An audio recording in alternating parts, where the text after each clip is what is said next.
안녕하세요. 월간 구독자 여러분. 책사냥꾼입니다. 음, 저는 뭐지, 이 왼쪽에 월간이라는 글자가 있는데, 잘렸어요. 책이 워낙 커가지고, 음, 음, 이번 거죠. 저는 계속 보고 있었는데, 오늘 그 내용이 점점 좋아져가지고, 이번에 비로소 읽게 됐습니다. 네, 바로 읽어보죠.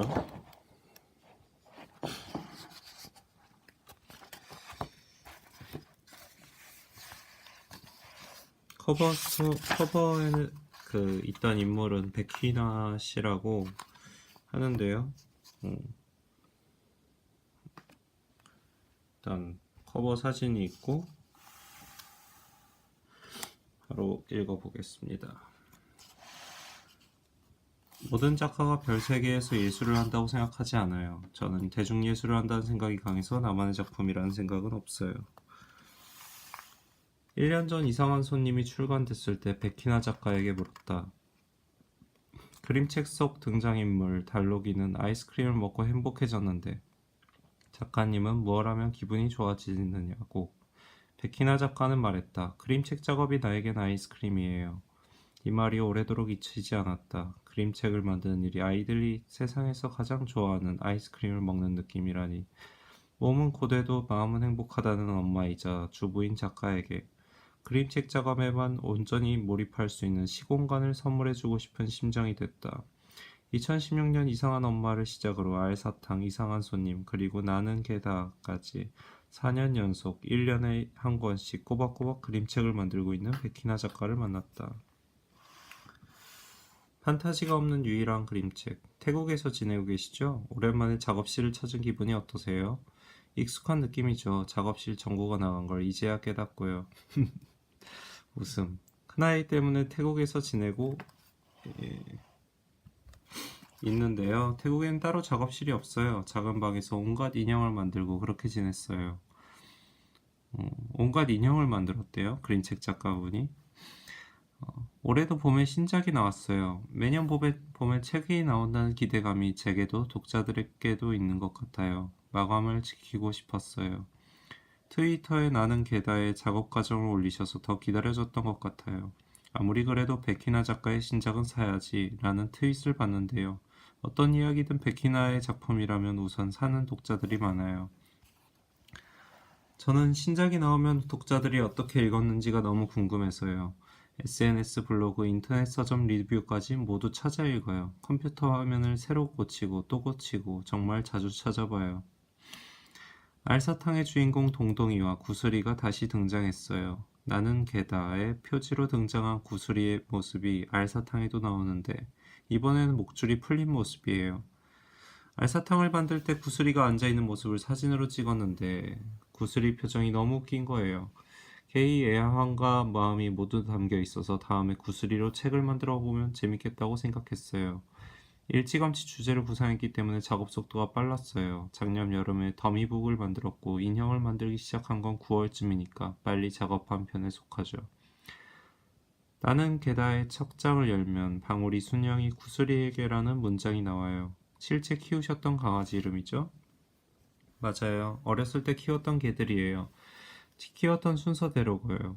제가 지금 태국에서 살고 있는데요. 개를 데리고 갈 수 없으니까 마당에 있는 친정집에 개를 보냈어요. 개의 입장에선 청천벽력 같은 일이었을 거예요. 나를 키우던 부모가 다른 집으로 나를 보내버린 거니까요. 그렇게 시작된 작품이 나는 개다예요. 동물이 주인공인 작품이 처음은 아닌데요. 이번 책은 제목에서 매우 강렬한 인상을 받았어요. 편집장님이 판타지가 없는 유일한 책이라고 하시더라고요. 생각해보니 맞아요.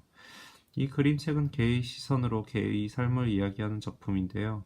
자신이 원하는 환경에서 살고 있지 못해도 묵묵하게 자신의 삶을 이어가는 구슬이를 보면서 저도 많이 힘을 얻었어요.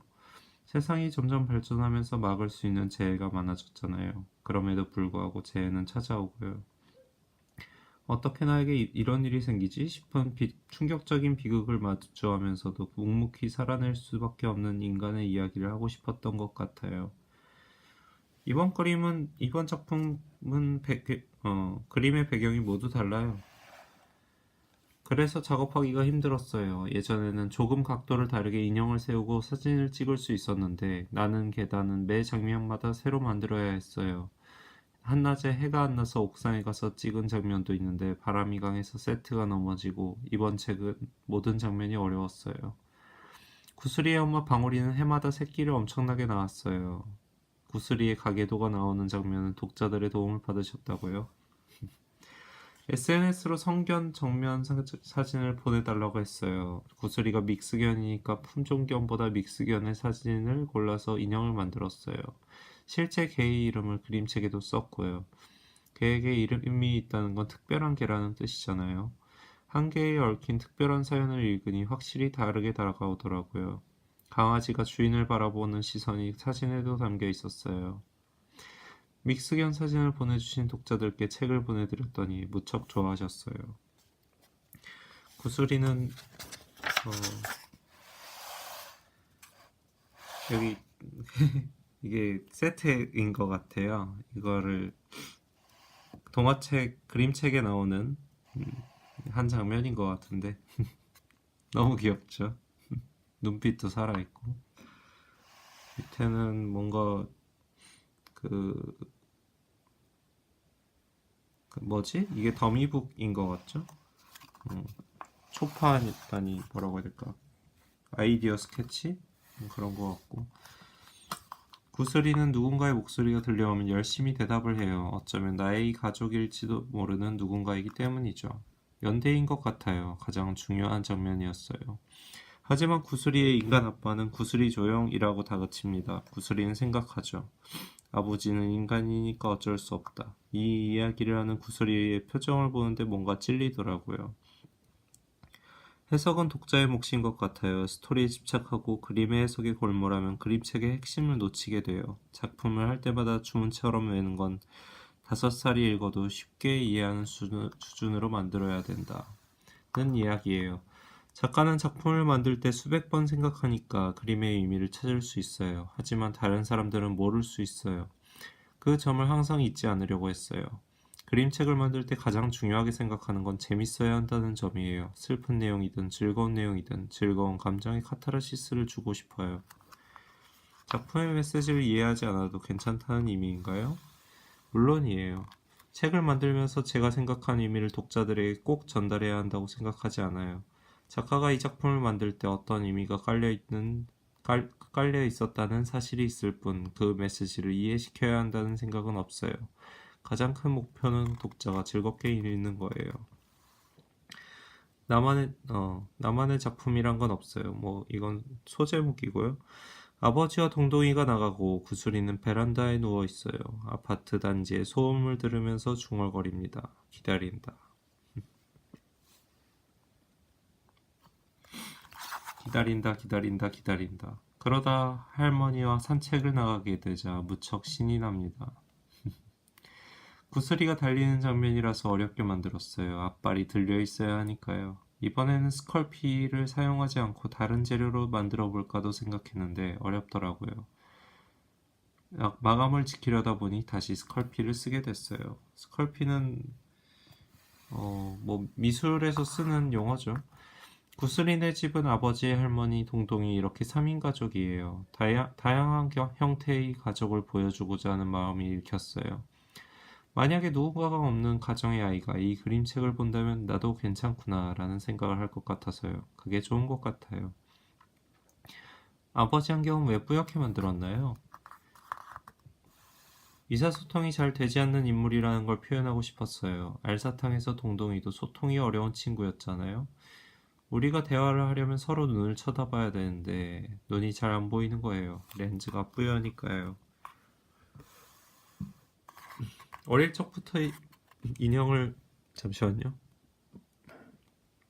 유달리 좋아하셨는데 지금도 변하지 않은 것 같아요. 스트레스가 생기면 바비 인형을 사시죠? 그런데 이제는 그것도 위안이 안 돼요. 어시스트를 두실 생각은 없나요? 누가 도와줬으면 좋겠다는 생각은 항상 해요. 이메일 작업이라도 도와주면 좋겠다고 생각하죠.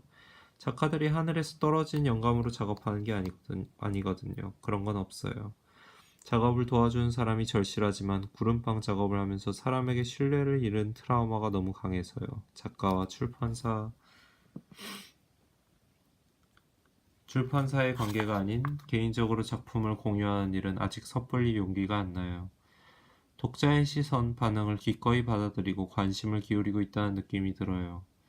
저는 독자들을 굉장히 많이 의식하고 있어요. 더미북을 만들 때도 독자 입장에서 이 그림을 어떻게 받아들일지를 오래 생각해요. 충분히 좋다고 느낄지 어떤 감정을 느끼게 될지를 많이 생각해요. 모든 작가가 별 세계에서 예술을 한다고 생각하지 않아요. 저는 대중예술을 한다는 생각이 강해서 나만의 작품이라는 생각은 없어요.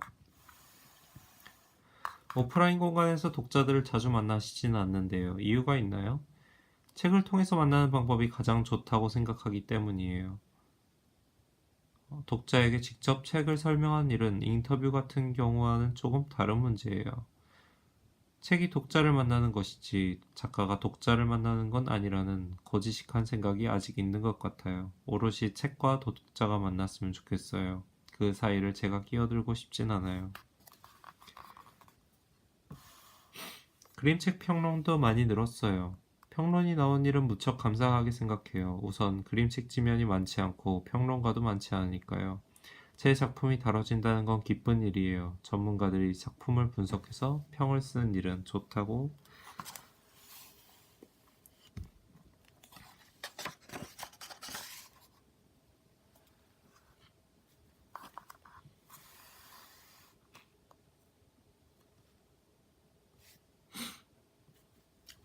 생각해요. 가끔 완전히 틀린 이야기를 하는 경우가 있긴 한데요. 그럴 땐 좀 물어보시지 하는 생각도 들어요. 그림책을 만들고 싶어 하는 사람들이 늘고 있어요. 실감하시죠? 그런 것 같아요. 그림책은 정말 시작하면 빠져나올 수 없는 장르이기도 하고요. 하지만 그림책을 쉬운 작업으로 보는 시선이 아직 있는 것 같아요. 물론 있죠. 제가 긴 공백기를 갖고 1인 출판사를 잠시 했었잖아요. 서점이랑 계약하려고 미팅을 갔는데 공급률을 좀 올려달라고 하니까 책에 글도 별로 없는데 라는 말을 하더라고요. 지금은 많이 달라졌지만 아직도 그림책을 소개하는 지면은 많지 않죠. 제가 그림책 작가 소개글에 작업할 때마다 수많은 좌절을 경험하지만 그림책 작가로 살 수 있다는 것이 커다란 위로이자 영광이라고 쓰는데요. 실제 제 마음이에요. 그림책은 아이들이 세상에 태어나 처음으로 마주하는 책이잖아요. 그렇기 때문에 책임감을 느껴요. 동시에 영광이고요. 아이를 위한 책이니까 라고 경시하면 아이를 존중하지 않는 거잖아요. 정말 속상하고 창피한 일이죠. 어른을 위한 책보다 더 큰 부담감을 갖고 만들어야 한다고 생각해요. 아이가 처음으로 만나는 세계니까요.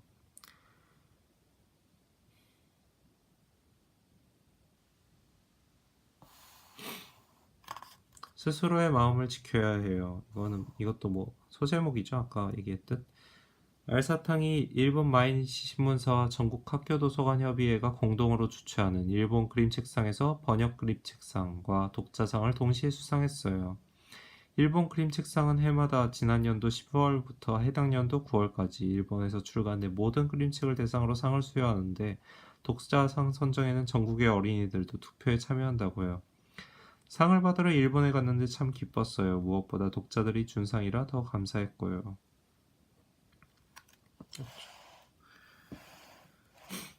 알사탕이 일본에서 6쇄를 찍었고 작년에 일본 하쿠제 행사 백천사에서 주관하는 제11회 MOE 그림책 서점 대상도 수상했습니다. 그림책 서점 대상. 한국 그림책이 10위 안에 든 것은 처음 있는 일이었고요. MOE 그림책 서점 대상은 일본 각지의 서점에서 그림책 판매를 담당하는 직원 3천여 명이 직접 읽고 가장 팔고 싶은 그림책에 주는 상이에요. 알사탕은 6위에 랭크됐고요. MOE는 굉장히 오래된 그림책 잡지인데 저도 즐겨보는 책이어서 너무 기뻤어요. 최근에 인상 깊게 본 한국 그림책이 있나요? 서현 작가님의 간질간질도 좋았고 이수지 작가님의 강의도 좋았어요. 제가 생각하는 좋은 그림책은 그림으로 스토리텔링이 되는 작품이에요. 복잡한 것보다 직관적으로 쉽게 흘러가는 책들이 좋아요. 그러면서 참신한 시도, 개성이 있다면 훌륭한 책이죠. 후배 작가들에게는 어떤 조언을 해주고 싶나요? 늘 빠짐없이 말하는 건 계약을 잘하라는 이야기예요. 신인이더라도 잘 따져봤으면 좋겠어요. 그리고 작가가 돼서 일하다 보면 깜짝깜짝 놀랄 때가 있어요. 천시까지는 아니지만 굉장히 낮은 수준으로 무시를 받는 상황이 종종 찾아올 거예요. 나는 그림책 작업이 너무 좋은데 다른 사람들은 굉장히 쉽게 보죠. 그렇기 때문에 스스로의 마음을 지키는 게 정말 중요해요.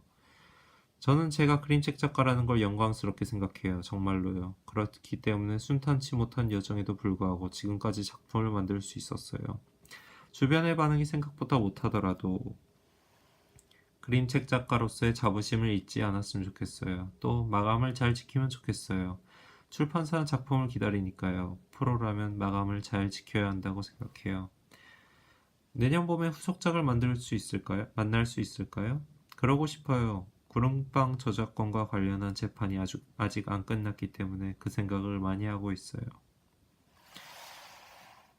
삶과 죽음, 인간의 선함과 악함, 이런 이야기를 하게 되지 않을까 싶어요. 아이들에게 나는 게다를 어떤 목소리로 읽어주면 좋을까요? 고어풍으로 읽어주면 좋지 않을까요? 어르신 말투로 개를 흉내내서 읽어도 좋을 것 같고요. 어쨌든 어른들 말투네요. 오래된 말투. 그림책을 각별히 사랑하는 독자들에게 하고 싶은 말씀이 있다면요. 정말 고맙다는 말밖에는 없을 것 같아요. 책이라는 물건이 가성비를 따지면 살 수 없는 상품이잖아요. 스마트폰만 보기도 바쁜 세상에 책을 보고 또 그림책을 읽어주는 분들 덕분에 작가들이 살 수 있는 것 같아요.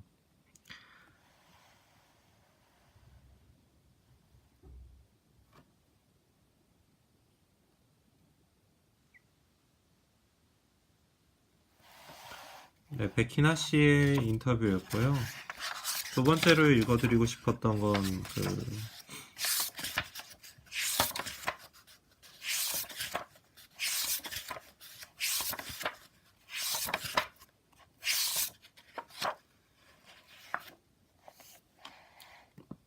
뭐 이런 것도 있어요. 표정이 너무 재밌죠. 문지혜 아나운서가 그림책을 들고 왔다. 뭐 이 부분은 그 자세한 내용은 안 읽고 그냥 이 페이지만 볼게요. 그림책을 들고 왔다. 유튜버가 되어 좋은 그림책을 소개하고 일주일에 한 번은 그림책 학교의 선생님으로도 변신한다. 그녀는 왜 그림책과 사랑에 빠졌을까? 어, 어, 왠지 반드시 읽어야 될 것 같은 그런 기분이 들어서 어, 뭐 읽어보죠. 그림책의 매력에 빠지게 된 계기가 있나요? 제 아이한테 좋은 그림책을 소개해주고 싶어서 찾아 읽다가 민들레는 민들레라는 책을 만났어요. 그때 저는 뭔가 기분이 전체적으로 다운돼 있었는데 이유를 잘 몰랐어요. 아이를 낳고 환경이 많이 변해서 오는 불편한 마음 때문인가 보다 했죠. 근데 그 책을 읽고 눈물이 나면서 내가 아프구나는 걸 알게 됐어요. 엄마로 살면서 내가 나를 잃어가고 있구나, 내 이름이 없어지고 있구나 라는 생각이 들었어요. 아이를 위한 책을 집었는데 본인을 치유하고 있죠. 내 삶도 이렇게 엄마로 규정돼서 엄마로 끝나겠구나 라는 불안감도 느껴지고요. 말하자면 아이를 낳고 일하는 여성들이 겪는 불편한 마음이었던 거예요. 그림책을 보면서 그런 제 마음을 느끼니까 그림책이 아이들용 책이라는 편견에서 벗어나게 되더라고요. 그때부터 본격적으로 그림책 공부를 시작했어요. 그림책 공부가 앱TV라는 유튜브 방송으로까지 연결된 걸까요? 좋은 정보들이 휘발되어 날아가는 게 아깝더라고요. 누군가 함께 나눈다고 생각하면 저도 집중해서 몰입도 있게 한 번이라도 더 들여다보게 되잖아요. 어쩌면 저를 위해서 시작했던 그림책 공부를 조금 더 제 마음에 남기고 싶어서 유튜브도 시작하게 된 건데 지금은 오프라인 강좌로까지 이어지고 일이 좀 커졌어요. 그림책을 나누는 다른 방법도 있었을 것 같은데 유튜브라는 매체를 택한 이유가 궁금해요. 가장 중요한 이유는 제가 원하는 콘텐츠로 제가 원하는 때 시작해서 제가 원하는 때 끝낼 수 있는 자율권 때문이에요. 집에서 할 수도 있고요. 그 매력이 제일 컸던 것 같아요. 하지만 시작하기 전엔 좀 망설였어요. 어쨌든 완벽히 짜인 시스템 안에서 방송을 해오던 사람이라 그런 사람이라 그런지 여러 가지 허술한 부분도 보이고 안 하는 이만 못하면 어쩌나 하는 망설임도 있었어요. 그때 독려해준 사람이 남편이에요. 아무도 안 볼 거다. 또 안 보면 어떠냐? 내가 볼게. 우리 가족의 기록용이라고 생각하자 하면서요. 그게 굉장히 힘이 되더라고요. 실제로 남편 전종환 기자님이 촬영을 전담하고 계시잖아요. 그렇죠. 맞아요. 지금도 스태프는 저하고 남편 둘뿐이에요. 다 편집만 다른 분들의 기술을 빌리는데 그것까지 직접 하기엔 너무 어렵더라고요. 어쩌 각도가 참 헷갈리네요. 이렇게 하면 되려나? 그림책을 소개하는 방송이지만 뷰티 방송처럼 파우치도 공개하고 어른들이 읽는 책도 소개하는 식으로 다양한 콘텐츠로 채우고 있어요. 하다 보니 만들어지더라고요. 그림책을 소개하다 보니까 아이가 겪고 있는 어려움을 얘기하면서 그런 아이에게 소개해 줄 만한 그림책은 뭐가 있느냐고 묻는 분도 계시고 저희 아이한테 책을 읽어주는 모습을 보고 싶다는 분도 계시고요. 또 어떤 분은 요즘 제가 읽는 책도 궁금하다고 하시고요. 그렇게 구독자분들이 보내주신 의견을 보면서 아 이런 걸 원하셨구나 알게 되고 그걸 반영하다 보니 콘텐츠의 스펙트럼이 넓어졌어요. 또 요즘은 저한테 가장 와닿는 주제를 골라서 그때그때 소개하고 있어요. 뭐랄까 그게 더 생동감 있는 것 같고 반응도 더 좋은 것 같아요. 방송을 보면 책의 모든 페이지를 다 읽어주진 않아요. 저작권 때문이에요. 제가 큰 출판사들을 토대로 알아본 결과는 온라인에 오픈되어 있는 정도 한 40%만 벗어나지 않으면 큰 문제가 없다고 하더라고요. 그걸 지키려고 하다 보니까 책으로 소개해드리는 장면 5개 정도로 많지는 않아요. 그림과 글자의 느낌만 보여주는 정도로 하고 있죠. 당연히 지켜야 하는 부분이라 신경을 많이 쓰고 있어요. 아들 범민이가 좋아하는 책은 뭔가요? 대부분의 아이가 그렇지만 저희 아이도 딱 몇 가지 책에 큰 반응을 보여요. 범민이는 요즘 새에 꽂혀 있어서 작은 새에 빠져 있어요. 한설수북에서 나온 거짓말이라는 책도 좋아하고 정진호 작가님의 3초 다이빙은 여전히 좋아하고 엄마가 화났다도 좋아해요. 엄마가 좋아해도 아이는 좋아하지 않는 책이 있어요. 아이가 자꾸 읽어달라고 들고 온 책이 있어요. 마음에 드는 책이면 크게 반응하고 마지막까지 차분히 듣고요. 근데 몇 장을 넘겼는데도 별 반응이 없고 덮어버리면 저도 굳이 읽어주진 않아요. 저는 책을 폈을 때 모든 자율권을 아이한테 맞추는 편이거든요. 다만 내가 아무리 피곤한 상태라도 애가 책을 들고 오는 순간에는 꼭 반응해준다. 읽어주려고 노력한다. 이거 하나 지키려고 해요. 남편은 방송을 같이 진행하면서 그림책에 대한 생각이 많이 달라졌나요? 예전엔 다른 어른들처럼 그림책을 그냥 아이들용 책이라고 치부했어요. 하지만 지금은 그림책의 깊이에 대해서도 알고 어른들에게 꽤나 감흥을 준다는 것도 알고 있어요. 그래서 제가 사온 그림책을 남편도 한 번씩은 훑어보는데 우리 집에 있는 그림책과 그 책의 내용이 뭔지 정도는 다 알고 있죠. 물론 열심히 같이 읽어주려고 노력하는 모습이 보여요. 물론 엄마도 달라졌겠죠? 분명히 그런 것 같아요. 좀 더 자기 성찰적인 자세가 되었다고 할까요? 그림책이 아이를 위한 책이라고 하지만 엄마의 손을 한번 거치잖아요. 저는 그림책이 결국 지금의 부모 세대, 그러니까 기성세대에게 전하는 이야기라고 생각해요. 그림책의 간결하고 상징적인 이야기가 어른이 제일 먼저 흡수해야 하는 주제의식이고요. 그 문제의식들을 어른이 먼저 느끼느냐, 그렇지 않느냐, 자기 성찰로 이어지느냐, 아니면 단순히 아이용 책으로 치부해버리고 마느냐의 차이인 건데, 제가 그림책을 조금 더 깊게 읽고 빠진 후부터는 그 부분을 채워나가면서 달라지고 있는 걸 느껴요. 이런 이야기를 읽으면은 제가 버스에서 어떤 어머니가 어떤 교육회사에게 전화를 건 거에 기억이 나는데 그때 청소년 도서라고 막 읽게 하고 있었는데 회사가 아이한테 근데 그 책 내용이 너무 선정적이고 좀 잔인한 그런 부분이 있는 책이어서 그 클레임을 하는 장면이었죠. 클레임을 하는 모습을 봤어요. 그걸 보면서 아이한테 아직 우리나라가 관심이 없구나라는 그런 생각이 들었는데 이런 걸 보면은 이 책을 보면서 그 생각이 계속 나네요. 아이에게 언제까지 그림책을 읽어줄 수 있을까요? 어떤 책을 보면 중학교 2학년 때까지 읽어주라고 하기도 하는데 저는 아이가 저하고 정서적 교감을 원하는 순간까지는 계속 그러고 싶어요. 그게 꽤 오래 지속되면 좋겠고요. 보통 아이가 초등학교 들어가면 그림책은 다 버려버리고 갑자기 글밥이 많은 책들을 사서 책장에 넣기 시작하잖아요. 근데 저는 그건 정말 경계했으면 좋겠어요. 그림책은 나와 우리 아이, 우리 가족의 추억이 담겨있는 물건인 거잖아요. 가능한 오랜 시간 책장 안에 있었으면 좋겠어요.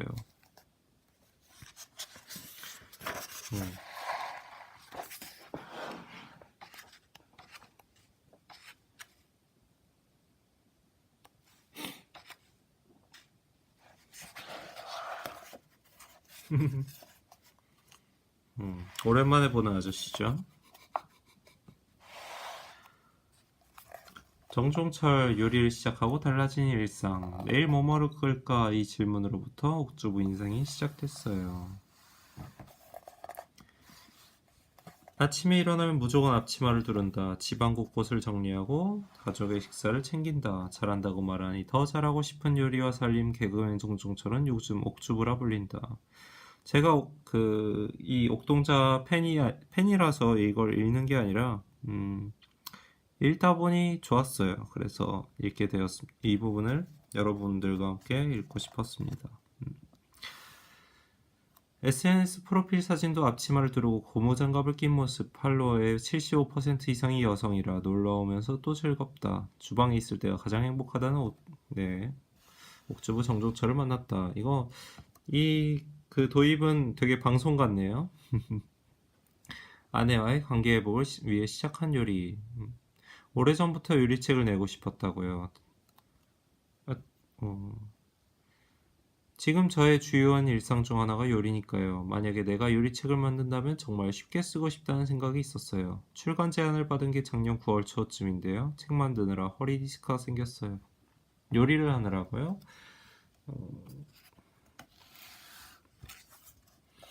주방 앞에 오래 서 있었으니까요. 하루에 10시간, 12시간 정도 음식을 만든 것 같아요. 계량 스푼과 저울을 사용해 가면서 레시피화 하는 게 은근히 시간이 오래 걸리더라고요. 그동안에도 만들었던 음식이지만 계량을 하지 않고 눈대중으로만 만들어 왔으니까요. 요리책을 정말 만들고 싶었는데 동시에 후회도 했어요. 너무 힘들어서요. 따로 작업실도 얻었다고요. 하루 종일 집에서 요리만 할 수는 없으니까요. 조리대만 설치된 작은 방을 구했어요. 새 주방을 꾸미는 느낌으로 조리 도구도 새로 샀죠. 남자 감성치고는 꽤 괜찮을 거예요. 레시피도 직접 만들고 요리도 직접 하셨는데 사진은 어떻게 찍었나요? 사진은 미대 나온 출판사 대표님이 찍어주셨어요. 약간 군대 느낌인데? 어, 군대에서도 미대 나온 사람이 운동장 그리려고 하는데 약간 뭐 의미가 있겠죠? 잘은 모르겠지만 제가 너무 막말했나요? 아무튼 저는 구도를 잡고요. 매번 촬영 때마다 음식을 많이 하니까 남으면 집에 가져가려고 용기도 따로 준비했는데 사진 찍고 나면 남는 음식이 없었어요. 너무 맛있어서요. 대표님이랑 저랑 동고동락하면서 많이 도와주셨죠. 기사를 통해 많이 알려졌지만 요리를 하게 된 건 아내 황규림 씨의 편지 한 통 때문이었다고요. 맞아요. 저희 부부가 2006년에 결혼했는데 새 아이를 낳고 식구가 많아지다 보니 저는 가정보다는 일을 쫓게 됐어요. 자연스럽게 가족에게 소홀해졌죠. 그러던 어느 날 아내로부터 편지 한 통을 받았어요. 편지를 읽는데 손이 바들바들 떨리고 눈물이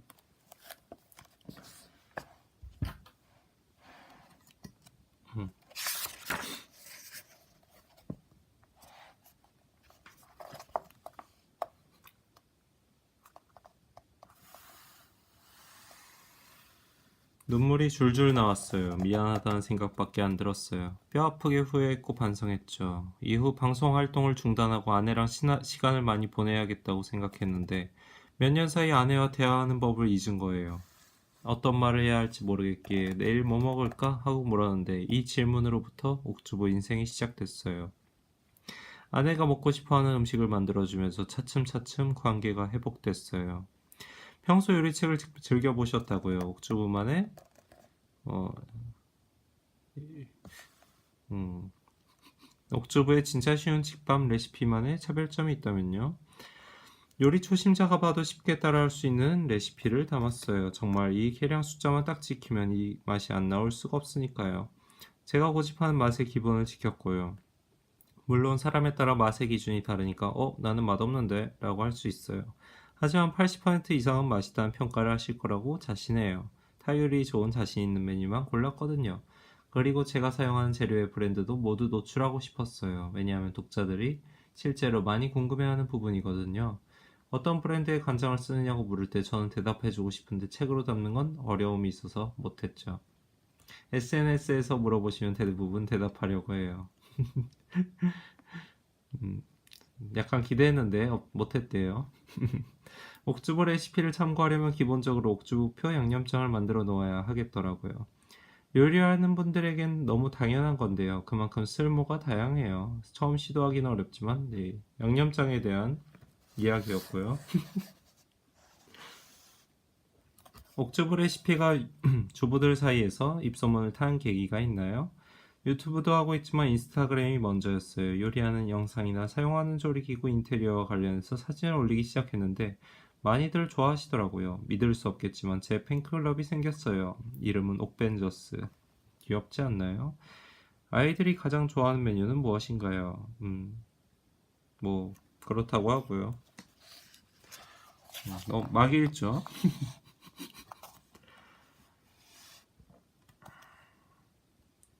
자, 뭐 읽죠. 만약에 반찬 가게를 연다면 어떤 메뉴를 필수로 넣을 건가요? 두부무침, 꼬막무침, 장조림. 뭐 네. 초보자도 쉽고 빠르게 만들 수 있다고 하고요.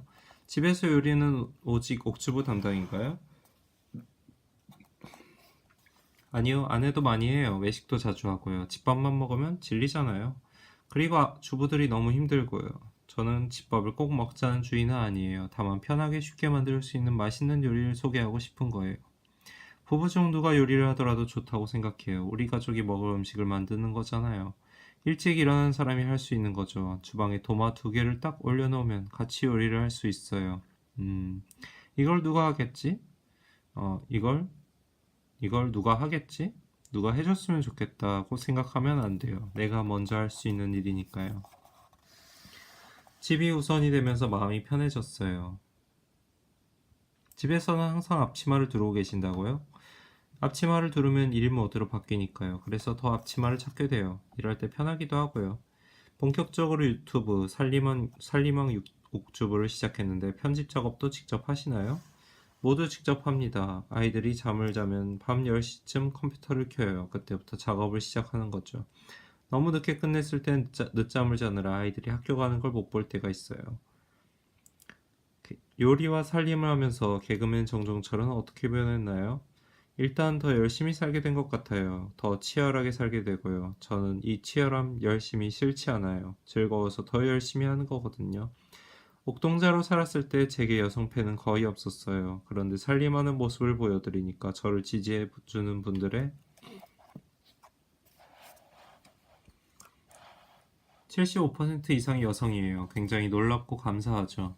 2000년에 KBS 15기 공채 개그맨으로 데뷔했는데요.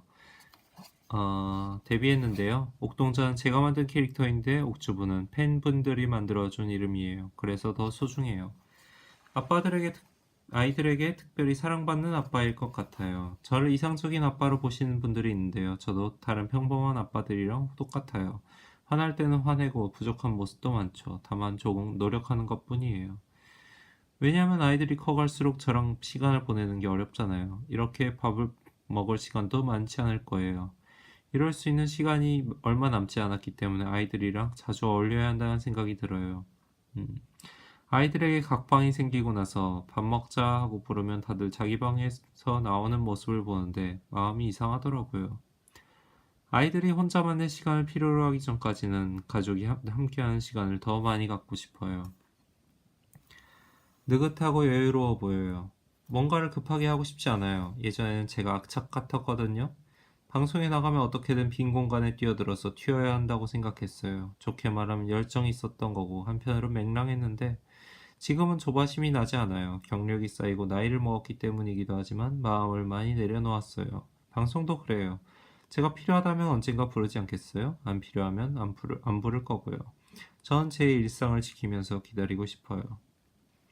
이런 여유는 어떻게 생긴 걸까요? 내 가족이 있으니까요. 집이 우선이니까요. 내가 어떤 모습이든 나를 안아줄 가족이 있다는 사실을 제가 알기 때문이에요. 누구에게 욕을 먹든 댓글 테러를 당하든 내 가족은 내 편이잖아요. 내 편인 가족을 위해서라도 똑바로 행동해야 하고요. 왜냐하면 나를 믿어주는 가족을 배신할 수 없으니까요. 예전엔 제가 돈을 벌지 못하면 내 가족이 먹고 살기 어렵다는 생각을 많이 했는데요. 요즘은 가족이 나를 믿어주니까 내가 잘 될 수 있다고 생각해요. 순서가 바뀌었어요. 개그맨이란 정체성이 옅어지는 불안감은 없나요? 글쎄요, 저는 지금 기다리고 있는 거라서요. 대중이 원하는 플랫폼이 나오면 언제든지 나가고 싶고요. 제게 맞는 캐릭터 어울리는 옷을 입고 싶어요. 기다리면 때가 올 거라고 생각해요. 유튜브로 소통한 연예인들이 계속 늘고 있어요. 제작자로서는 어떤 계획을 갖고 있나요? 무엇보다 천천히 만들어가고 싶어요. 저도 광고를 하고 유명한 사람을 출연시키면 구독자 수를 금방 올릴 수 있을 거예요. 하지만 그렇게 해서 화제가 된다면 다른 채널과 다를 바가 없겠죠. 숫자를 목표로 하고 싶지 않아요. 제 색깔 안에서 차곡차곡 성장하고 싶어요. 앞으로 어떤 방향으로 갈지 뚜렷하게 목표를 잡진 못했지만 소박하게 천천히 간절한 마음으로 팬들을 만나는 게 제 목표예요.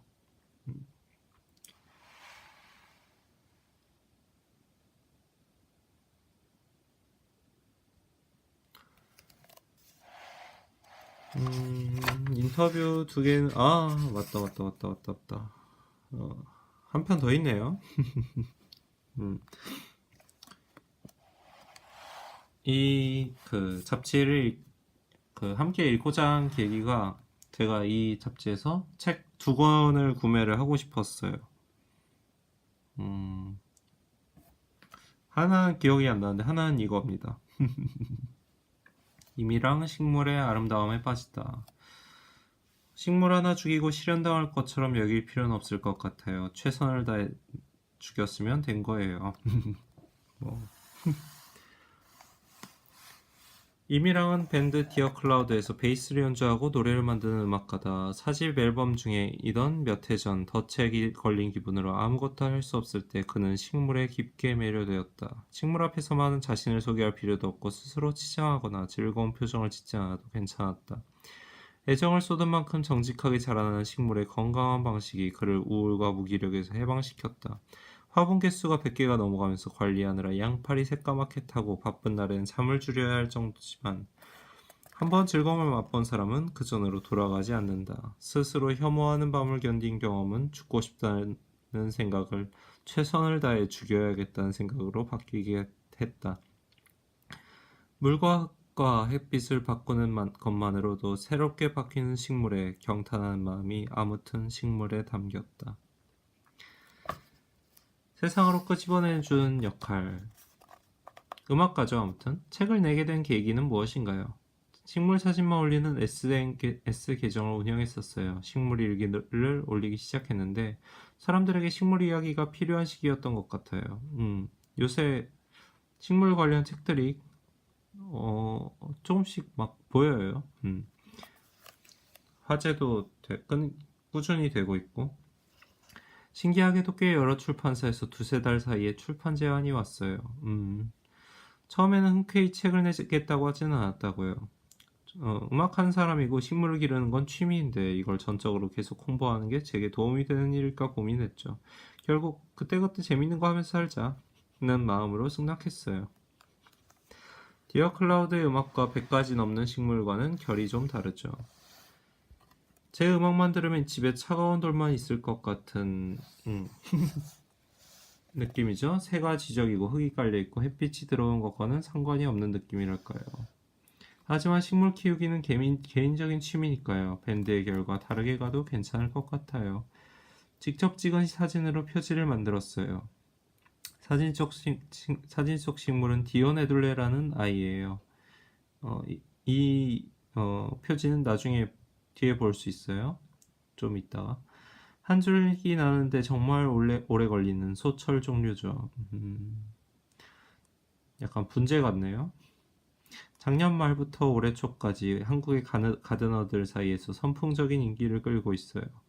이 식물은 뭐예요? 라고 묻기보다 이 친구는 누구예요? 라고 묻게 되네요. 식물마다 이름을 붙이나요? 너무 많아서 이름을 붙일 순 없고 큰 몬스테라, 작은 몬스테라 이런 식으로 분류를 하긴 해요. 같은 종이 여러 개 있어서요. 이번에 사진이고요. 풍채가 있으시죠?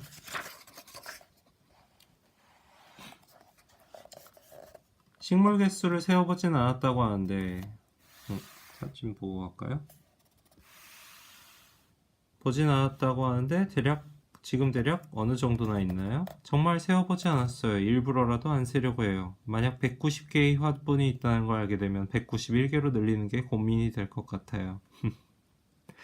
친구들이 분갈이해달라고 자기 식물을 맡기는 경우도 많아서 다 제 건 아니고 작은 걸 들여서 크면 방출해요. 친구들이 늘 이 친구는 뭐야? 물어보면서 호시탐탐 노리고 있거든요. 식물을 키우는 재미가 더 커서 엄청 많이 곁에 두기보다는 계속 순환을 시키고 있어요. 사집 앨범을 준비하면서 힘들 때 식물이 많이 의지가 됐다고요.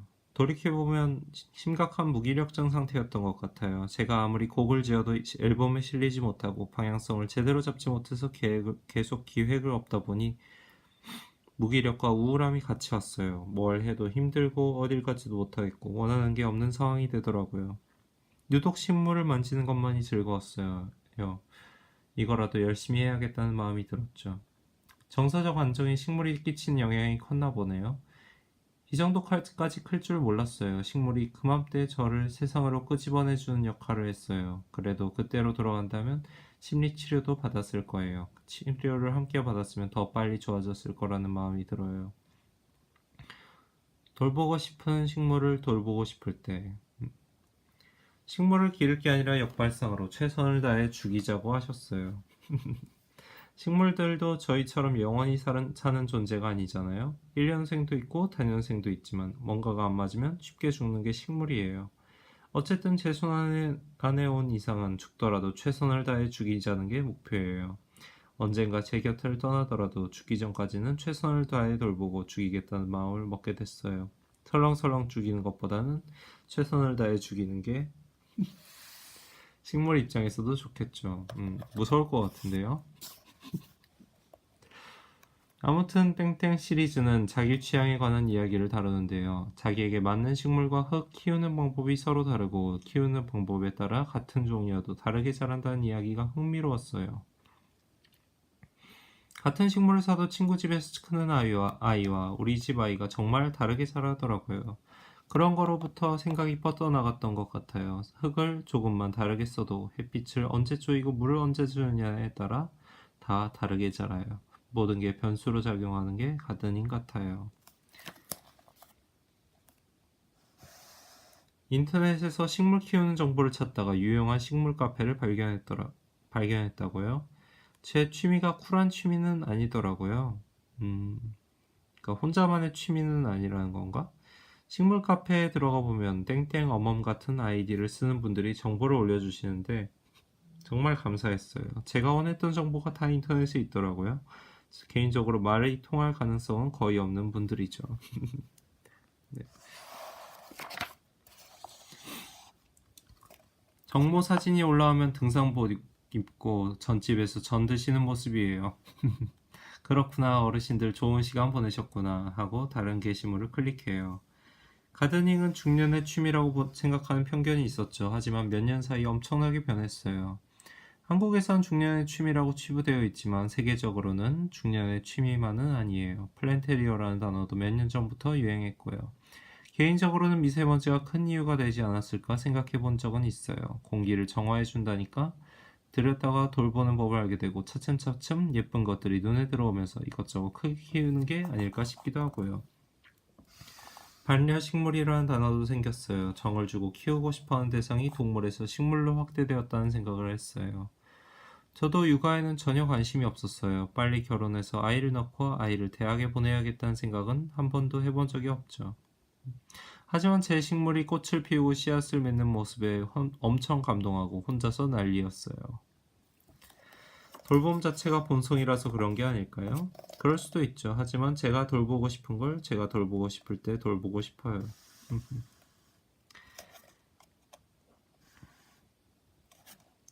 플랜테리어가 유행하면서 소모품으로 식물을 사용하는 카페에 대한 안타까움도 느껴졌어요.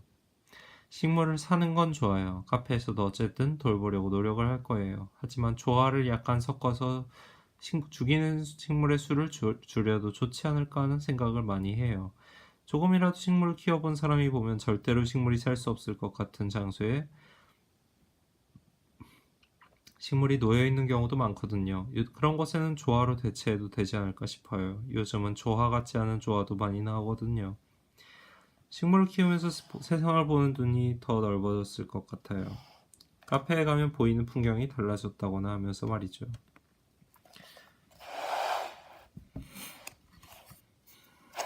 그리고 조금 조정을 할게요.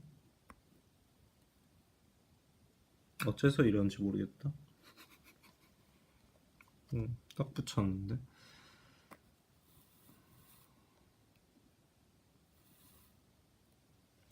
어떤 카페에 갔을 때 그곳에 있는 식물을 걱정하는 사람이 되고 싶진 않았어요. 그런데 어느 순간 정신을 차려보니 어쩌자고 저렇게 빛이 안 드는 곳에 유칼립투스를 심어뒀을까. 두세 주 오면 죽겠구나 싶어서 걱정되고 괜히 미안한 생각이 들어요. 1인 가구에 햇빛이 잘 들어오지 않는 거주 환경에 사는 사람들은 어떻게 식물을 키울 수 있을까요? 정말 본격적으로 식물을 키우고 싶다는 생각이 있으면 집에 식물용 조명을 드리라고 조언하고 싶어요. 잠깐만 켜놓아도 그 차이를 느낄 수 있어요. 하지만 따로 조명까지 드리고 싶지 않은데 식물을 키우고 싶으면 최대한 천천히 죽는 식물로 선택하라고 권해요. 그래서 스투키를 많이 추천하는 편이에요. 적어도 3개월은 사는데 10,000원, 20,000원에 써서 3개월 동안 아름다운 걸 보는 건 대단한 일이거든요. 예쁜 걸 같이 보고 싶은 마음. 새순의 아름다움이나 잎이 시시각각 변하는 아름다움을 음악의 아름다움과 비교할 수 있을까요? 아름다움의 색깔이 정말 다른 것 같아요. 저에게는 음악이 어두운 아름다움이라면 씨앗이나 새싹은 밝은 색이에요. 그래서 저에게는 밸런스를 맞춰주는 아름다움이에요. 어두운 쪽에 치우쳤던 시간이 길었던 사람인데 반대쪽의 아름다움을 볼 수 있게 되었어요. 아무튼 식물을 출간하고 식물 관련 SNS를 운영하는 건 어떻게 보면 창작자로서 자신의 창작물을 보여주고 싶다는 마음이기도 했을 것 같아요. SNS는 훨씬 단순한 이유에서 시작했어요. 우리 집 레몬나무 이쁘니까 너도 한번 볼래? 이런 마음이었죠. 사실 현실 친구 중에는 이런 시시콜콜한 즐거움을 공유한 친구가 많지 않아요. 하지만 인터넷상에는 같이 공감하는 가드너 친구들이 있죠. 그런 분들과 예쁜 걸 함께 보고 싶어하는 마음은 창작력이나 과시욕과는 조금 다른 것 같아요. 잡지 빅이슈에 칼럼을 쓰기 시작하면서 식물에 대한 글을 쓸 수 있겠다는 생각이 들었고 자연스럽게 책 출간까지 오게 됐네요.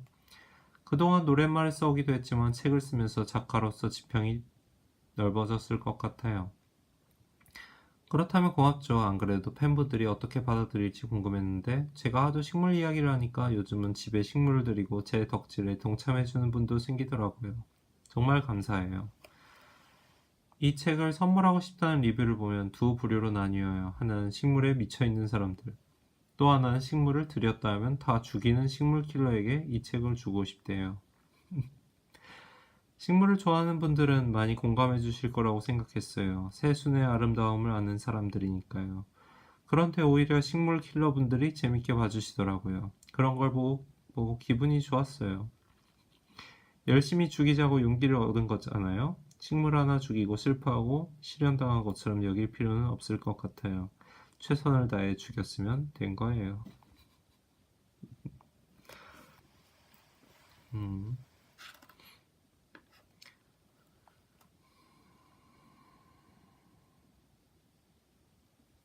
이 책의 이 대사도 좋죠. 그들에게 내가 꼭 필요하다는 기분이 소중하다.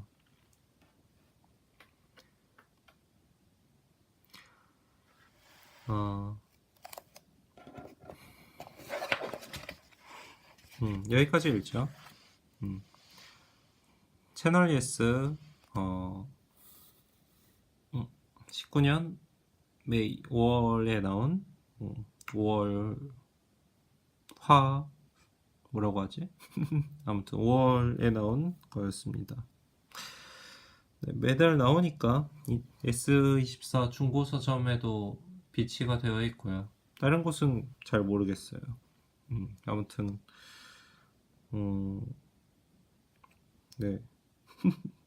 아무튼 비싸지 않, 뭐 구입할 필요 없이 가져올 수 있는 걸로 알고 있는데, 네. 아무튼 책 사냥꾼이었습니다. 감사합니다.